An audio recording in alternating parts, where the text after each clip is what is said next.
I'm going to be DIYing my own wall art, and I'm doing a 3-panel display. So these are going to be cut down a little bit. I have some other little boards that I'm going to use as the frame, and I'm going to first paint these white with some white chalk paint. That's going to be step 1, and then I'll move on to the next step and show you what I'm doing next.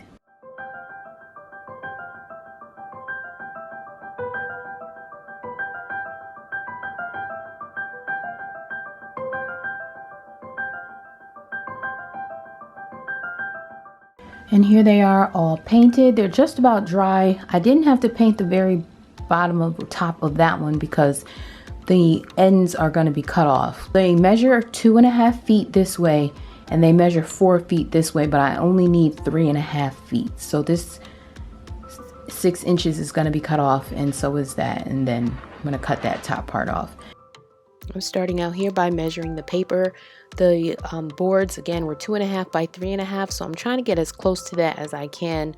I do end up having a little bit of excess on the edges, but for the most part, this is the way I'm measuring out the 3 pieces of paper that I'm going to use to make the line art.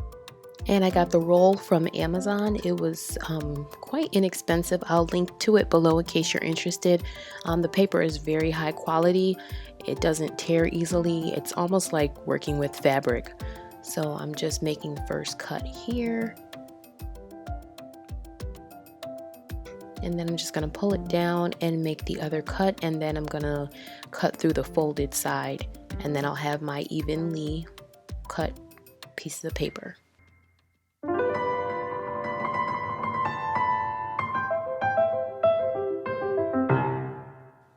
And then using my projector, I just projected the image of the first flower that I'm going to use because that's going to be the art that I'm working with. I found these images online, and I'm just lightly going over the lines with a pencil.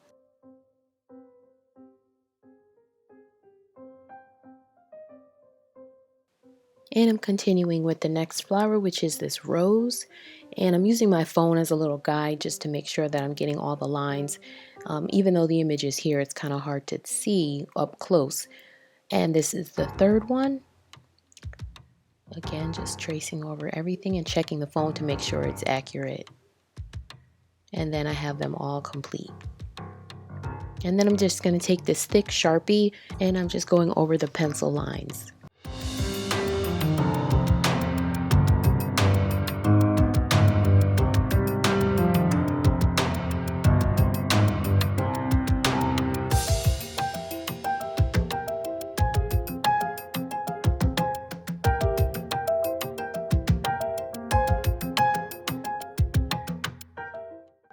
And once that's done, I'm just going back with an eraser and erasing any stray pencil marks because I wasn't precise with tracing over the pencil lines.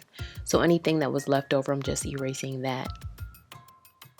And moving on to the next one.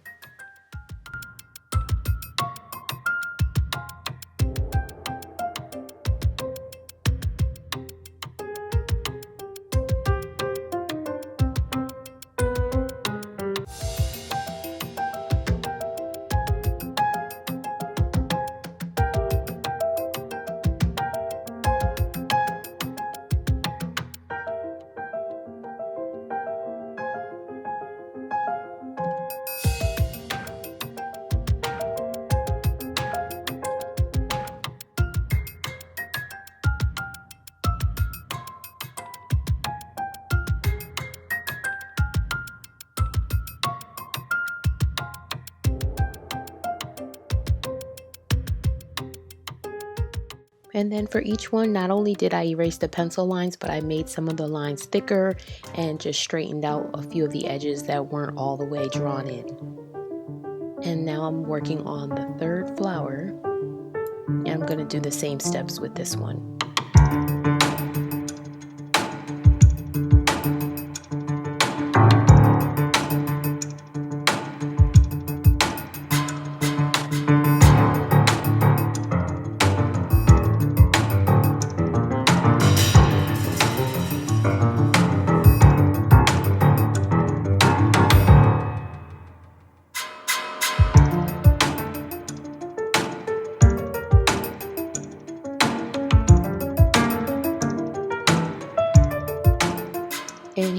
taking one of the completed flowers and I'm just placing that on the painted boards that I made earlier. And I'll be using this wood glue to assemble the frame. So I got these little pieces of wood from Home Depot. You have to cut them down yourself. So I measured them out and I'm using this little cutter I got from Joann and just trimming off the top to make it even, because when I glue the frame, I want to make sure that part of it is on the wood and part is on the paper.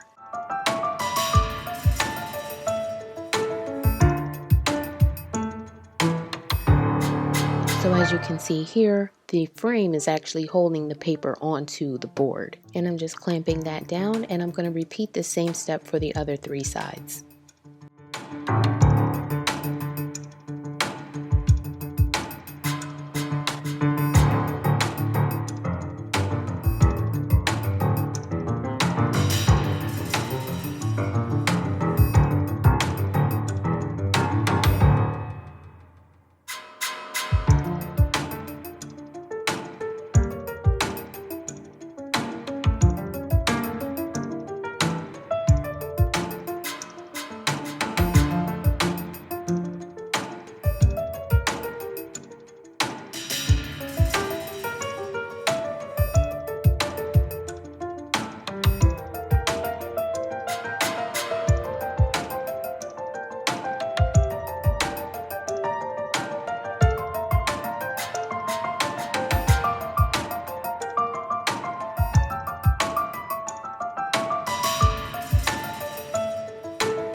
And then I'm using a saw to cut off that extra 6 inches of the board that I don't need. And because the board is very thin, I'm not really sawing, I'm more like pushing down on the saw and then pressing firmly to glide down the board. So it's actually coming apart pretty easily.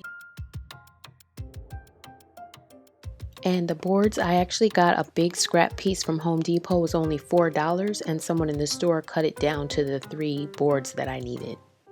And the last step here, for about $2, I got this 3-pack of claw hangers from Home Depot as well.